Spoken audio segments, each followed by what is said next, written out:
हमारे मांग के सिंदूर पे और हमारे मन पे एक ही नाम लिखा है मार्ट साहब, और वो तारा नाम है।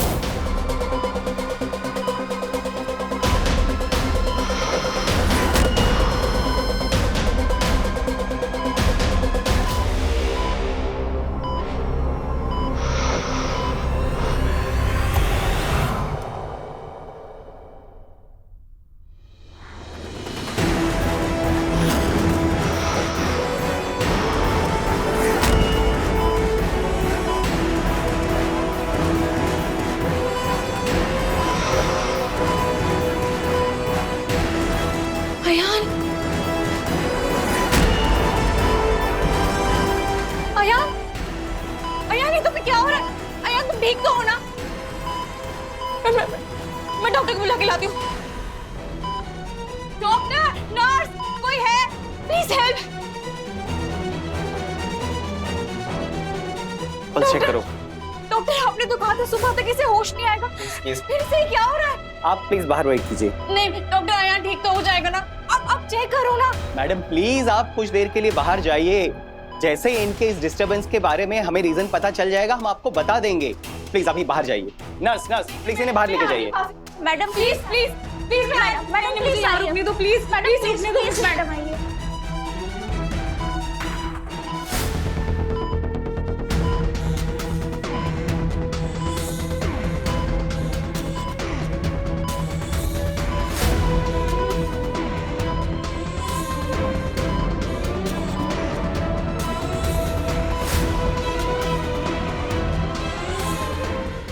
डॉक्टर, अयान कैसा है? कोई इश्यू तो नहीं है ना? वो ठीक हो जाएगा ना? पेशेंट के बारे में पूछने से पहले आप अपने बारे में बताइए। आप तो ठीक हैं? I am really sorry. आप अंदर इतना पैनिक कर रही थी कि मुझे आपको समझाने के लिए थोड़ा रूडली बोलना पड़ा। आप परेशान मत होइए। लेकिन मुझे ये समझ में नहीं आ रहा है कि अचानक से ये पेशेंट को क्या हुआ। ऐसा लग रहा है कि उनके दिमाग पर किसी बात का गहरा असर हुआ है। मैडम के अलावा और भी कोई अंदर गया था क्या? नहीं सर, इतनी रात को कौन ही यहाँ आएगा? ठीक है, तुम जाओ। क्या आपकी पेशेंट के साथ कोई बात हुई, या उनके सामने किसी से बात हुई, या फोन पर कोई बात हुई हो जिसका असर उन पे हुआ हो? नहीं डॉक्टर, मैं तो यहीं बाहर ही बैठी थी। हाँ, मेरे देवर का कॉल आया था तो मैं 15 मिनट के लिए बाहर गई थी, और जब मैं वापस आई तो अयान की ये हालत थी। पर डॉक्टर, आपने तो कहा था कि अयान बेहोश है, तो वो सब कुछ कैसे सुन सकता है? नॉर्मली तो ऐसी कंडीशन में पेशेंट नहीं सुन सकते, लेकिन कभी कभी बेहोशी की हालत में भी वो सुन सकते हैं और समझ सकते हैं, बस रिएक्ट नहीं कर पाते हैं।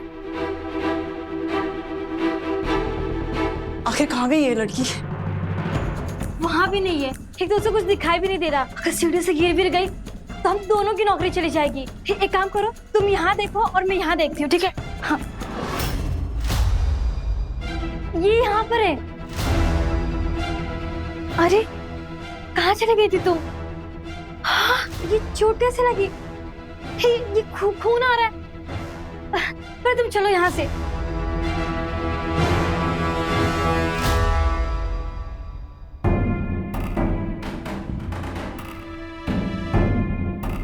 जब से तुम आई हो ना, नाक में दम करके रख दिया है। किस भाषा में समझाऊं तुम्हें कि ऐसी हालत में तुम्हारा बाहर निकलना ठीक नहीं है? कल को कोई ऊंच नीच हो गई तो इसकी जिम्मेदारी कौन लेगा? तुम्हारी इन मनमानियों की वजह से ना तुम्हारी आंखें तो जाएंगी ही जाएंगी, साथ में हमारी नौकरी भी जाएगी। क्या चाहती हो, डॉक्टर से कंप्लेन कर दूं मैं तुम्हारी?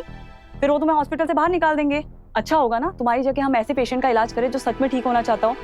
शांत हो जा करीमा, तू जा यहाँ से, मैं समझाती हूँ। सब ठीक है ना? चेहरा पीला क्यों पड़ गया तुम्हारा? मैं बहुत अच्छे से जानूं कि आज मैंने जो किया है वो सही नहीं था, लेकिन जो बात मैं मार्ट साहब से उनके होश में रहते हुए ना कह सकती थी, वो उनके सामने बेहोशी की हालत में कहकर भी हमारे मन को बहुत सुकून पहुंचा है। तनु, तुम मजाक तो नहीं कर रही हो ना? मैं अयान की तबीयत को लेकर मजाक क्यों करूंगी मॉम? अभी डॉक्टर ने मुझसे खुद कहा है घबराने वाली कोई बात नहीं है। इनफैक्ट उसे अभी थोड़ी देर के लिए होश भी आया था, पर डॉक्टर ने स्ट्रिक्टली कहा है कि हम उसे कोई स्ट्रेस ना दे। सरप्राइजिंगली वो बेहोशी की हालत में भी हमें सुन सकता है। तो हमें एक्स्ट्रा केयरफुल रहना पड़ेगा। हाँ हाँ हम सब कर लेंगे, पहले मेरा बच्चा घर तो आ जाए। भगवान का लाख लाख शुक्र है तूने हमारी सुन ली। तनु बेटे, अब जब हमें ये गुड न्यूज मिली गई है, अयान सो रहा है, तुम वहां क्या कर रही हो? तुम वापस घर जल्दी आ जाओ, खामखा वहां तुम्हारी तबीयत खराब हो जाएगी। लेकिन बाबा। लेकिन कुछ नहीं, मैं डॉक्टर से बात कर लूंगा, कल हम अयान को घर शिफ्ट कर लेंगे। हाँ? तुम परेशान मत हो, तुम घर आ जाओ। ओके, मैं फोन रखता हूं। ये क्या सभी था, इस तरह तो तुम्हारे आंसू कभी रुकेंगे ही नहीं। पहले अयान को लेके परेशान थी तो रो रही थी, अब वो ठीक हो गया फिर भी रो रही हो। कम ऑन, आंसू पोंछो। और हाँ, सुबह से तुमने कुछ खाया ही नहीं है, कुछ खा लो वरना तुम्हारी तबीयत खराब हो जाएगी। और कल जब अयान घर आएगा उसका स्वागत कौन करेगा? देखा, मैंने कहा था ना अयान को कुछ नहीं होगा। जब उसने किसी का बुरा नहीं किया तो उसका बुरा क्यों होगा? मुझे भगवान पे पूरा भरोसा था। अच्छा गोवर्धन, तू एक काम कर, तनिषा को लेने गाड़ी भेज दे, या किंशुक तू ही चला जा, रात भी बहुत हो गई, जा तनिषा को लेके आ। जी दादी। माँ, गाड़ी भेजने की कोई जरूरत नहीं है। मेरी अब भी थोड़ी देर पहले सिद्ध से बात हुई थी, वो तन्नू के लिए खाना लेकर गया है, लेकिन किसी कारण उसे हॉस्पिटल में एंट्री नहीं मिली, इसीलिए वो हॉस्पिटल के बाहर अपनी गाड़ी में बैठा हुआ है। सो मैं एक काम करता हूँ, मैं एक बार उसे फोन कर लेता हूँ, वो तन्नू को ले आएगा। अरे ये सिड इतना समझदार कब हो गया, मैं पता ही नहीं चला। एक तरफ अयान जिसे मैं समझदार समझता था, लेकिन फालतू के चक्कर में एक के बाद एक गलतियां करता जा रहा है, और दूसरी तरफ सिड जो धीरे धीरे घर की रिस्पॉन्सिबिलिटी संभालता जा रहा है। So proud of you. जी उसे कहो कि तन्नू को साथ घर ले आए। आप जी भाई साहब, मैं फोन कर लेता हूँ। चलो मैं जाके चेंज करता हूँ।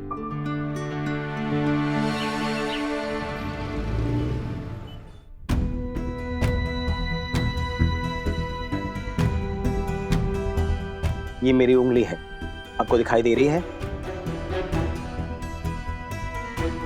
ना डॉक्टर साहब।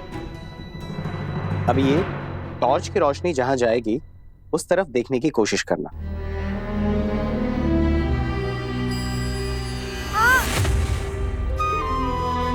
क्या हुआ? रोशनी चुभी आंखों में, जैसे सीधा सूरज देख लिया हो? डॉक्टर साहब, छोरी देख क्यों ना पा रही? इससे कोई तकलीफ तो ना है? ऑपरेशन तो ठीक से हो गया ना? हाँ हाँ, ऑपरेशन बिल्कुल सक्सेसफुल हुआ है।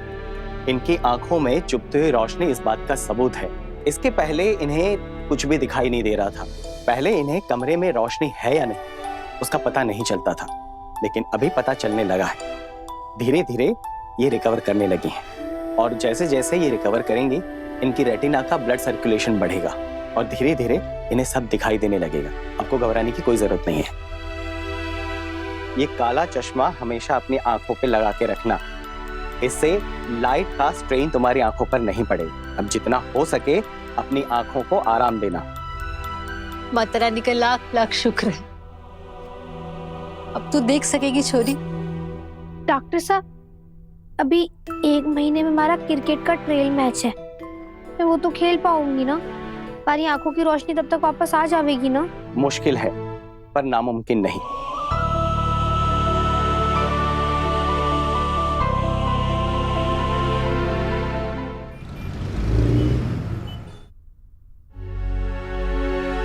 बापू साहब, प्रताप भाई सा कहाँ रह गए?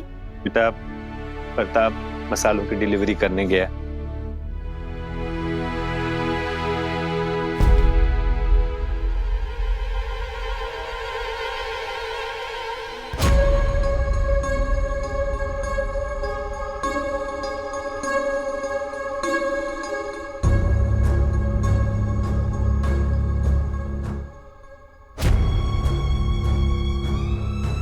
ये लोग कौन है और हमारा रास्ता क्यों रोक दिया?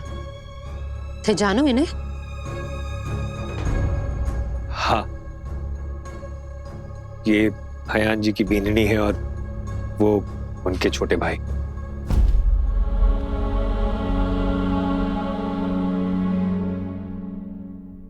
तनिषा जी?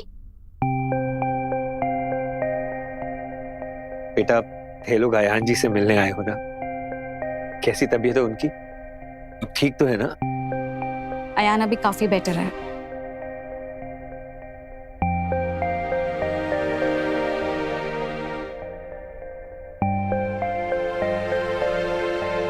तुम कैसी हो फालतू? मैं भी ठीक हूँ तनीषा जी। अच्छा लगा सुनकर। तसल्ली हो गई कि मेरी इतनी सारी मेहनत वेस्ट नहीं गई। थारी मेहनत? हाँ फालतू, मेरी मेहनत। तुम्हें अभी तक पता नहीं चला क्या?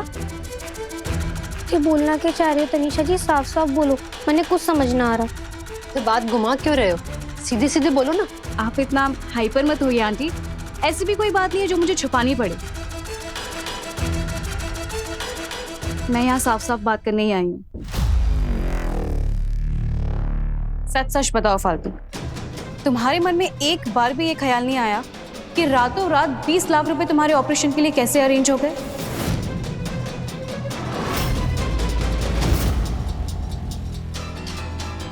कौन है वो फरिश्ता जो रातों रात तुम्हें 20 लाख रुपए देकर चला गया और तुम्हें उसका नाम तक भी पता नहीं चला? थे बोलना क्या चाह रहे हो तनीषा जी? बस यही कि तुम्हारी आंखों के ऑपरेशन के लिए 20 लाख रुपए मैंने दिए थे।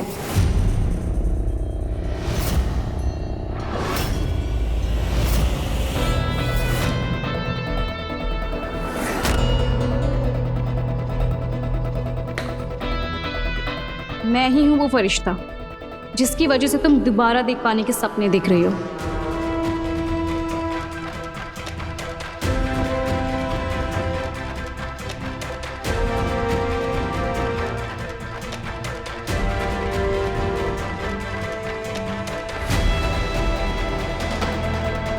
मैं ये बात तुम्हें बताना नहीं चाहती थी, लेकिन हालात ही कुछ ऐसे हो गए कि मुझे बताना पड़ रहा है। लेकिन अब बताकर मुझे ऐसा लग रहा है किसी ने मेरे कंधे पर से बोझ हटा लिया, क्योंकि कहीं ना कहीं मुझे ऐसा लगता है कि अयान के एक्सीडेंट का रीजन भी यही है। क्या कह रहे हो तनीषा जी? हमारे इलाज का मार्ट साहब के एक्सीडेंट से क्या लेना देना है? लेना देना है फालतू। अयान को नहीं पता था कि तुम्हारे ऑपरेशन के पैसे मैं दे रही हूँ। अयान तो डेस्परेटली डोनर का नाम जानना चाहता था और वो यही जानने के लिए हॉस्पिटल आया था जब तुम्हारे बापू साहब से उसकी बहस हुई।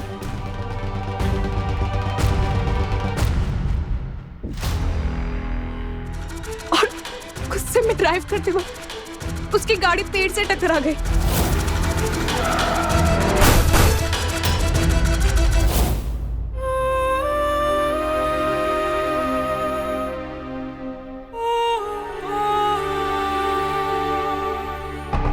तनु,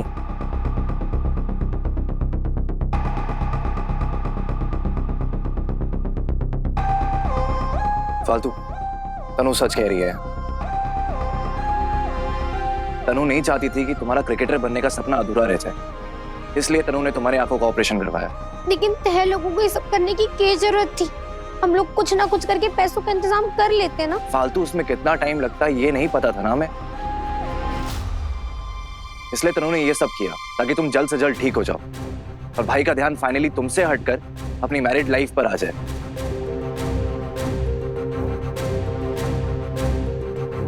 अयान तुम्हें अपनी जिम्मेदारी पर मुंबई लेकर आया था, लेकिन जब इतना सब कुछ हुआ उसके बाद वो बहुत परेशान हो गया था और फिर तुम्हारी आंखों की रोशनी चली गई।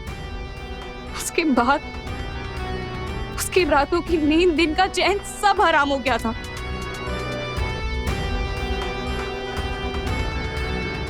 मैं अयान को तुम्हारी वजह से परेशान होते हुए नहीं देख सकती थी, इसीलिए मैंने तुम्हारी मदद की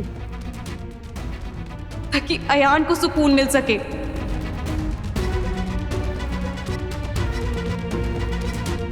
देखो फालतू, अब तुम्हारी आंखें वापस आ जाएंगी, फिर तनु अपनी मॉम से बात करके तुम्हारा एडमिशन भी क्रिकेट एकेडमी में करवा देगी। उसके आगे तुम्हें चिंता करने की कोई जरूरत नहीं है। और फिर नेक्स्ट मंथ क्रिकेट ट्रायल्स है, तुम टीम में भी सिलेक्ट हो जाओगी, तब तुम्हारे भी सारे के सारे सपने पूरे हो जाएंगे और तनु के भी। वो पीसफुली बिना किसी टेंशन के भाई के साथ अपनी जिंदगी आगे बढ़ा पाएगी। सिर्फ सही कह रहा है फालतू। मैं भी यही चाहती हूँ कि अयान तुम्हारी चिंता ना करे। सारी जिम्मेदारी की बोझ से वो आजाद हो जाए, उसे ये तसल्ली हो जाए कि तुम अपनी लाइफ में खुश हो और वो अपनी लाइफ में मूव ऑन कर पाए।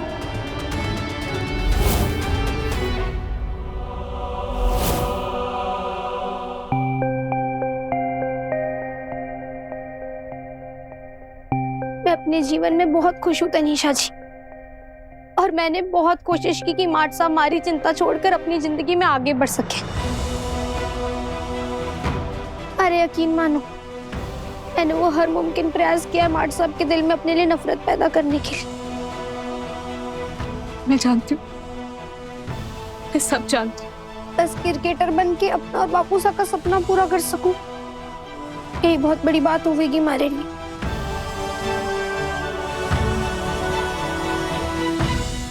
मुझे तुम पर भरोसा है फालतू।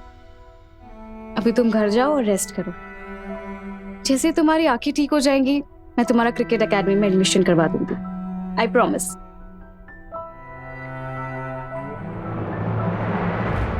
तारा बहुत एहसान है तनीषा जी। क्या कर रहे हो फालतू? उठो ना तनीषा जी, आज मन ना रोको। आज जो तैने हमारे पर उपकार किया है ना, उसको चुकाने के लिए अगर मैं अपने शरीर के खून का एक एक कतरा भी बहा दूं, तब भी ना चुका पाऊं। उठो फालतू, उठो। हमारा वादा है तारे से तनीषा जी, सही मौका मिलते ही तारी पाई पाई तने वापस लौटा दूंगी। इसकी कोई जरूरत नहीं है। जरूरत है तनीषा जी। ऐसे का कर्ज उतारने की तो क्षमता है हमारे में, पर सही वक्त पर मदद कर कर जो तैने हमारे ऊपर उपकार किया है ना, उसका कर्जा मैं इस जन्म में कभी ना चुका पाऊंगी तनीषा जी, कभी ना। ट्रस्ट मी फालतू, ये कर्ज तुम बहुत आसानी से चुका सकती हो। इसके लिए बस जितना हो सके तुम्हें अयान से दूर रहना है। तुम बस देखती जाओ कैसे मैं अपने चढ़ाए हुए कर्ज की पाई पाई तुमसे वसूल करती हूँ। क्या फालतू, तुम भी एक कर्ज ऐसा की बातें लेकर बैठ गई हो। एक दोस्त दोस्त के लिए इतना नहीं कर सकता है क्या?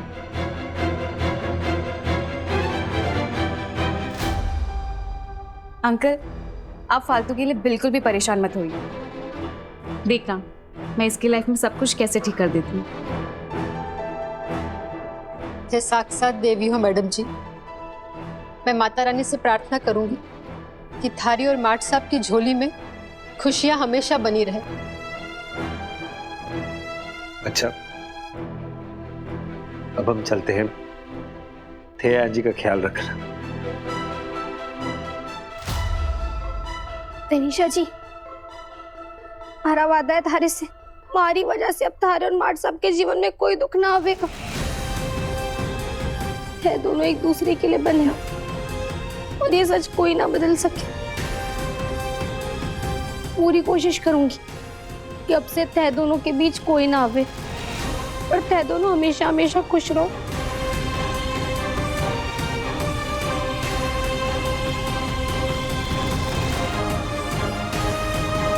चल रहा था।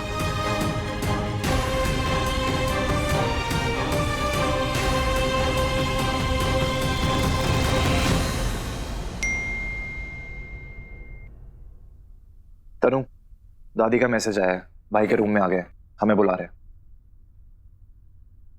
सर, हमारी नजरें ना फालतू से हटनी नहीं चाहिए, क्योंकि अब इस लड़की के साथ मैं और कोई रिस्क नहीं लेना चाहती हूँ।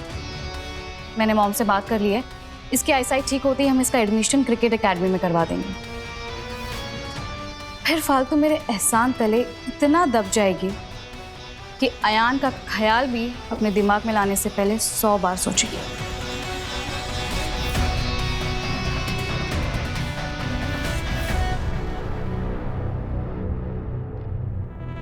तुम्हें जितनी प्लानिंग प्लॉटिंग करनी है कर लो तनु, तुम्हारी कहानी तो मुझ पर ही आकर खत्म होगी, क्योंकि मैं उन हीरोज में से नहीं हूं जो अपने प्यार को किसी और की बाहों में देखकर खुश रह लेते हैं। तुम्हें जो करना है कर लो। तुम जितनी कोशिश करोगी अयान को फालतू से दूर करने की, मैं उन्हें उतना ही पास लेकर आऊंगा। Mark my words.